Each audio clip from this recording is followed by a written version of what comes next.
श्री शिवाय नमस्तुभ्यम दोस्तों। गोवर्धन पूजा के दिन गौ माता को खिला देना, यह एक धन प्राप्ति गुप्त चीज। इतना धन बरसेगा कि दिन रात कमाएंगे, क्योंकि इस उपाय को गुरु जी ने अपनी अभी की ही शिव महापुराण की कथा में ही बताया है, जिसे करने मात्र से ही 1 महीने में बनोगे करोड़पति दोस्तों। साथ ही हम कुछ ऐसे चमत्कारी उपाय बताने वाले हैं जिन्हें आप अपनी आवश्यकता अनुसार करके लाभ प्राप्त कर सकते हैं।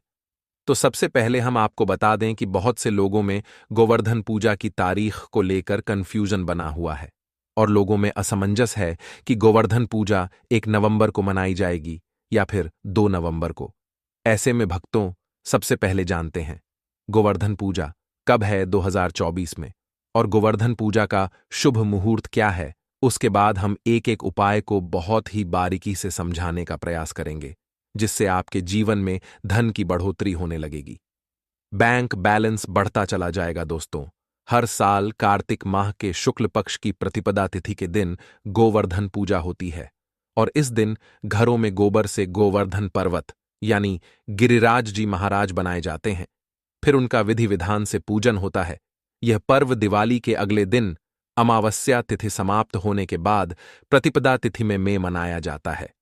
वैदिक पंचांग के अनुसार इस साल कार्तिक माह के शुक्ल पक्ष की प्रतिपदा तिथि 1 नवंबर को शाम 6 बजे 1 पर शुरू होगी और इसका समापन 2 नवंबर को रात 8 बजे 2 मिनट पर होगा। ऐसे में भक्तों, उदया अतिथि के अनुसार गोवर्धन पूजा 2 नवंबर शनिवार के दिन मनाई जाएगी। देखो भक्तों, गोवर्धन पूजा के दिन भगवान श्री कृष्ण और गोवर्धन पर्वत और गायों की पूजा की जाती है। गोवर्धन पूजा में अन्नकूट का भी बहुत ही महत्व है। जी हां, गोवर्धन पूजा में अन्नकूट का बहुत बड़ा महत्व है। अन्नकूट का भोग भी सामर्थ्य अनुसार जरूर लगाना चाहिए। कहीं कहीं लोग मूंग दाल और बाजरे को मिलाकर के खिचड़ी बनाते हैं, तो कहीं कहीं अन्नकूट में भगवान श्री कृष्ण को 5 भोग का प्रसाद भी लगाया जाता है। इस प्रक्रिया को अन्नकूट कहा जाता है। भक्तों, आइए जानते हैं गोवर्धन पूजा पर चढ़ाए जाने वाले अन्नकूट प्रसाद का 56 भोग के बारे में, अर्थात इसका क्या महत्व है। अगर आज की वीडियो आप मिस करते हैं तो फिर सारी जिंदगी आप इस प्रकार की जानकारी को पाने से वंचित रह जाएंगे, क्योंकि कोई भी आपको अनाजों का मिश्रण होता है। तरह तरह के पकवानों से भगवान की पूजा की जाती है। इस प्रसाद को अलग अलग बांटने की बजाय इकट्ठा बांटा जाता है। इस मिश्रण का स्वाद निराला होता है। भगवान ने इस अन्नकूट के प्रसाद में कई सारी सब्जी को मिलाकर के देखिए। भगवान का इस प्रकार का जो प्रसाद है, इसमें कई प्रकार की सब्जी को मिलाकर के आप मिक्स कर सकते हैं, जैसे कड़ी है, चावल है, पूरी है, रोटी है, मूंग की खिचड़ी है, बाजरा है, हलवा है। सामर्थ्य के अनुसार जो भी आपसे बने, भगवान के प्रसाद में इस प्रकार की चीजों को मिलाकर के भगवान को भोग लगा सकते हैं। आइए जानते हैं अन्नकूट की कथा की शुरुआत। तो कुछ कथाओं में इस प्रसाद के बारे में कहा गया है कि जब भगवान कृष्ण ने देवराज इंद्र के घमंड को चूर करते हुए गोवर्धन पर्वत की पूजा की और इंद्र ने गुस्से में बहुत ही ज्यादा वर्षा की, तब भगवान श्री कृष्ण ने समुचित वृंदावन वासियों को लेकर गोवर्धन पर्वत के नीचे आ गए थे और इसी पर्वत के नीचे लगातार 7 दिन बिताए थे। इस दौरान सभी ने अपने साथ लाए हुए जो खाद्य सामग्री, जितने भी वहां के रहने वाले लोग थे, सभी ने खाद्य सामग्री लाए और दोनों को मिलाकर के बांट करके आपस में खाया। इसका स्वाद इतना ज्यादा अद्भुत था कि इसे खाने के लिए स्वयं भगवान कृष्ण ललचा गए थे। बाद में वह अन्नकूट प्रसाद के रूप में गोवर्धन पर्वत को भोग लगा करके खाया जाने लगा। खुद भगवान कृष्ण ने सुप्रियानंद कूट उत्सव मनाने की आज्ञा दी। दोस्तों, हमारे चैनल के इस वीडियो में जानते हैं कि गोवर्धन पूजा किस प्रकार से की जाए। भक्तों, अब आप लोगों को अन्नकूट के बारे में जानकारी प्राप्त हो गई है। अब गोवर्धन पर्वत की किस प्रकार से पूजा की जाए। तो गोवर्धन पूजा करने के लिए आपको सबसे पहले घर के आंगन में गोबर से गोवर्धन का चित्र बनाएं। इसके बाद रोली चावल, खील, बताशे, जल, दूध, पान, केसर, फूल और दीपक जलाकर के गोवर्धन भगवान की पूजा करें। कहा जाता है कि इस दिन विधि विधान से, सच्चे दिल से गोवर्धन भगवान की पूजा करने से साल भर भगवान श्री कृष्ण की कृपा बनी रहती है। चलिए, इस वीडियो में आप लोगों को गोवर्धन पर्वत से जुड़ी हुई संपूर्ण जानकारी बताऊंगा। दोस्तों, इस वीडियो में आप लोगों को बताऊंगा कि हम जो है गोवर्धन पर्वत की पूजा क्यों करते हैं।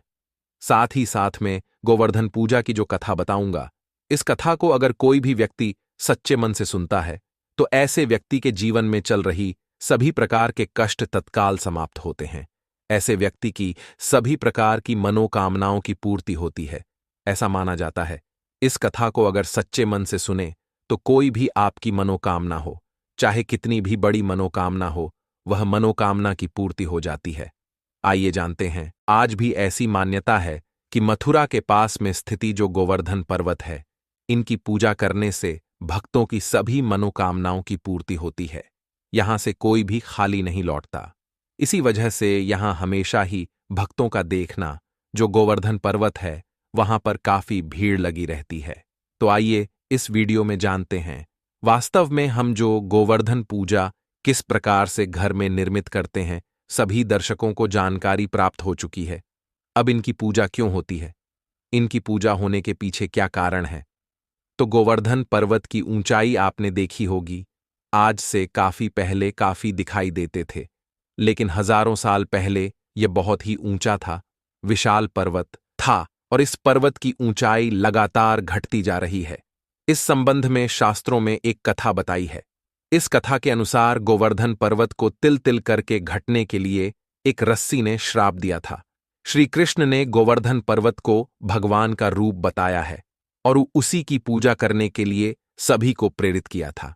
आज भी गोवर्धन पर्वत चमत्कारिक रूप से, पूर्ण रूप से, चमत्कारिक रूप से भरा हुआ है। सभी प्रकार के लोगों की इच्छा को पूर्ण करता है।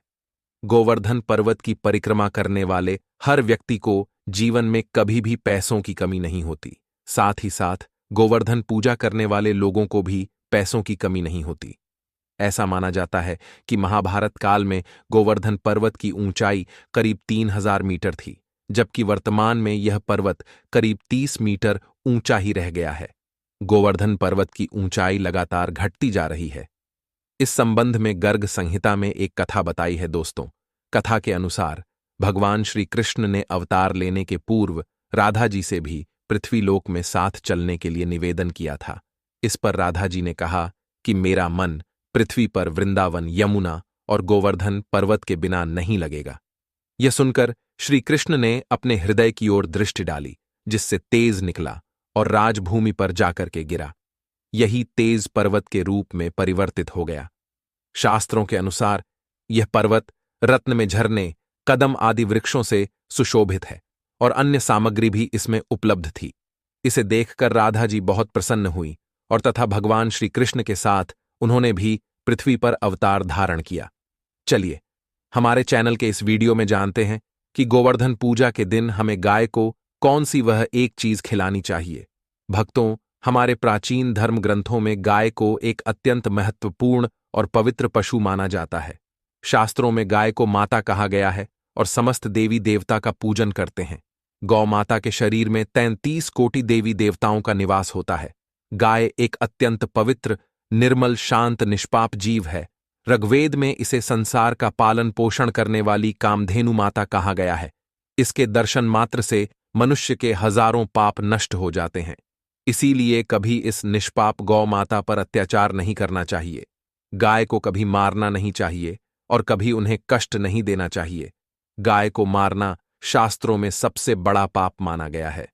दोस्तों, भगवान श्री कृष्ण को गायों से विशेष लगाव था। उन्हें गौ माता बहुत अधिक प्रिय थी। श्री कृष्ण के अनुसार गायों की सेवा करना ही सर्वश्रेष्ठ धर्म है। इससे बड़ा पुण्य का कार्य संसार में दूसरा कोई नहीं। कलयुग की भविष्यवाणी करते हुए भगवान श्री कृष्ण कहते हैं कि कलयुग में जब धर्म का लोप हो जाएगा, तब मनुष्य गाय की सेवा नहीं करेंगे। मनुष्य केवल दूध के लिए ही गाय को पालेगा। दूध के लिए गाय को बहुत कष्ट देगा, जिसके परिणाम स्वरूप कलयुग में पाप और धर्म उसके चरम पर होगा। कलयुग के अंत का लक्षण बताते हुए श्री कृष्ण कहते हैं, जब संसार से गाय समाप्त हो जाएंगी, तब कलयुग का अंत होगा। जो मनुष्य कलयुग में भी गाय की निस्वार्थ भाव से सेवा करेगा, वह सुख समृद्धि प्राप्त करेगा। जो स्त्री रसोई में बनी पहली रोटी गौ माता को खिलाएगी, वह सदा सुहागिन और सौभाग्यशाली रहेगी। जो लोग अपने घर में गाय से प्राप्त पंचगव्य को रखेगा, उसके घर में कभी दुख दरिद्रता नहीं आएगी। दोस्तों, हमारे धर्म के सभी शास्त्रों में गाय की सेवा को ही सर्वश्रेष्ठ माना गया है। जो व्यक्ति प्रतिदिन किसी न किसी तरह से गौ माता की सेवा करता है, वह सबसे अधिक पुण्यवान बन जाता है। गांव में तो मनुष्य को गाय की सेवा करने का अवसर प्राप्त होता है, लेकिन शहरों में गाय के दर्शन आसानी से नहीं हो पाते हैं। इसीलिए मनुष्य को गौशाला में जाकर गाय की सेवा करनी चाहिए अथवा गौशाला के लिए दान धर्म करने चाहिए। इसके अलावा आप अपने घर में ही गौ माता की मूर्ति रखकर उनकी पूजा जरूर करें। इससे भी माता कामाधेनु का आशीर्वाद प्राप्त होता है। शास्त्रों में गौ माता को मां लक्ष्मी का रूप माना गया है, इसीलिए उनकी पूजा करने से दरिद्रता दूर होती है। प्राचीन काल से ही गौ माता की सेवा और संरक्षण करने की परंपरा चली आ रही है। कई ऋषि मुनि अपनी कुटिया में गायों का पालन करते थे तथा राजा महाराज गायों का दान करते थे। गायों के दान को सबसे बड़ा दान कहा गया। गाय का दान करने से सभी जन्मों के पाप नष्ट हो जाते हैं और मनुष्य को मोक्ष की प्राप्ति होती है। आज हम आपको गौ माता के संबंध में बहुत ही महत्वपूर्ण बातें बताने जा रहे हैं। गाय की पूजा कैसे करनी चाहिए, गाय को कौन सी चीजें खिलाने से कौन सा फल मिलता है तथा गाय के किस अंग को स्पर्श करने से दरिद्रता दूर होती है आदि के बारे में हमारे शास्त्रों में बहुत ही महत्वपूर्ण ज्ञान दिया गया है। हमारी अत्यंत पूजनीय गौ माता के बे में आप सभी को यह बात अवश्य जान लेनी चाहिए। इससे आपके जीवन से सभी प्रकार के कष्ट दूर होंगे। दोस्तों, कई बार महिलाएं जाने अनजाने में गाय को कुछ चीजें खिला देती हैं, जिससे मां लक्ष्मी क्रोधित हो जाती है। शास्त्रों में कहा गया है कि यह चीजें गाय को कभी नहीं खिलानी चाहिए।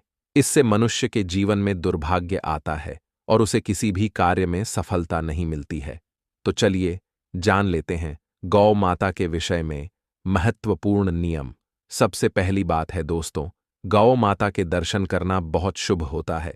शास्त्र कहते हैं रोज सुबह गाय के दर्शन होने से पुण्य की प्राप्ति होती है और सुबह गोबर के दर्शन होने से लक्ष्मी की प्राप्ति होती है।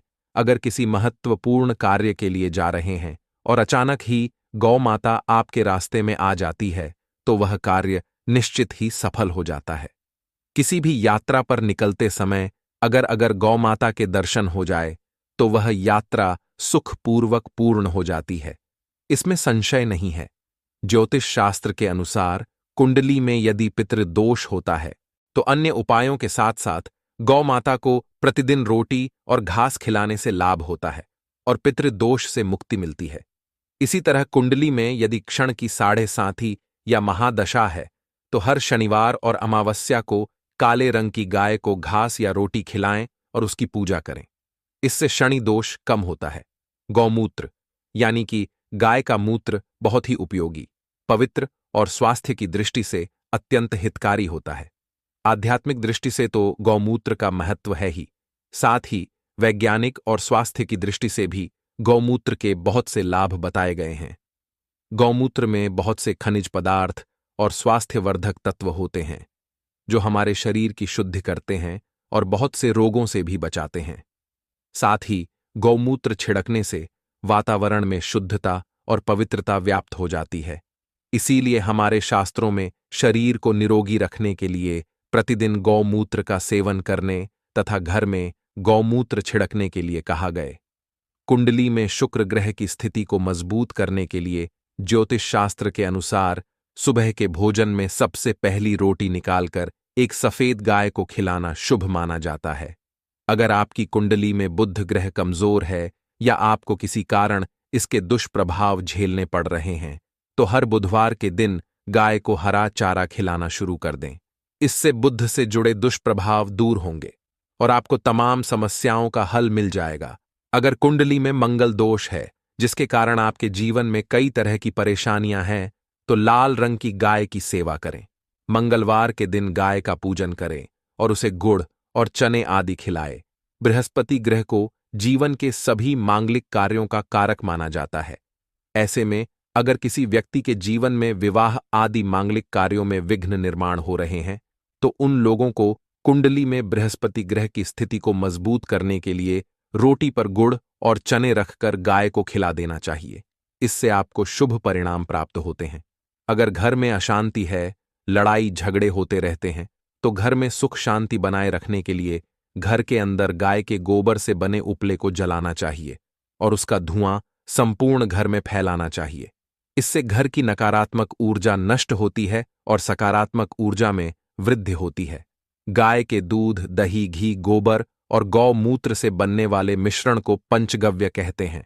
पंचगव्य को पापनाशक कहा जाता है और हिंदुओं की धार्मिक विधि प्रायश्चित करने में इसका उपयोग किया जाता है। पंचगव्य को बनाने वाली सभी वस्तुएं अत्यंत उपयोगी होती हैं, जो स्वास्थ्य के लिए लाभदायक तो है ही, साथ ही औषधीय गुणों से भरपूर है। दोस्तों, अगर आपके द्वार पर गौ माता आती है तो उसे बिना रोटी खिलाए जाने मत देना, नहीं तो आपको दुर्भाग्य का सामना करना पड़ेगा, क्योंकि जिसके द्वार से गाय बिना कुछ प्राप्त किए लौट जाती है, उसके घर से लक्ष्मी भी चली जाती है।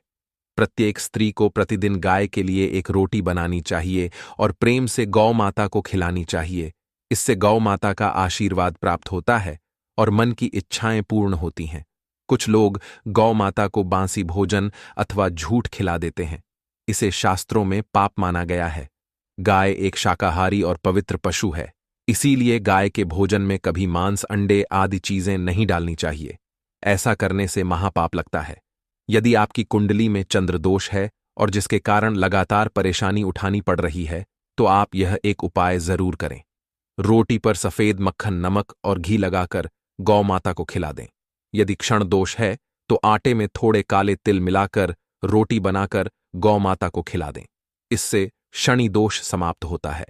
मंगल दोष को दूर करने के लिए रोटी पर हल्दी लगाकर गाय को खिलाना चाहिए। अगर घर में धन की समस्या है तो गुरुवार के दिन गाय को केले का फल खिलाना चाहिए। इससे दरिद्रता दूर होती है। दोस्तों, गौ माता के पीठ पर एक उभरा हुआ को कुबड़े सूर्य केतु होते हैं। जब भी आपके द्वार पर गौ माता पधारे, आप इसको कुबड़े। इससे आपके जीवन से सभी दुखों का अंत होगा और धन संपत्ति की प्राप्ति होगी। शास्त्रों में कहा गया है, जो मनुष्य तन मन धन से गौ माता की सेवा करता है, वह मृत्यु के बाद वैतरणी नदी को गौ माता की पूंछ पकड़कर पार कर लेता है। उस व्यक्ति की अकाल मृत्यु नहीं होती है और उसे मोक्ष की प्राप्ति होती है। जिस व्यक्ति के भाग्य की रेखा सोई हुई है, अगर वह व्यक्ति अपनी हथेली पर गुड़ रखकर गौ माता की जीभ से छटाता है तो उसकी सोई हुई भाग्य रेखा खुल जाती है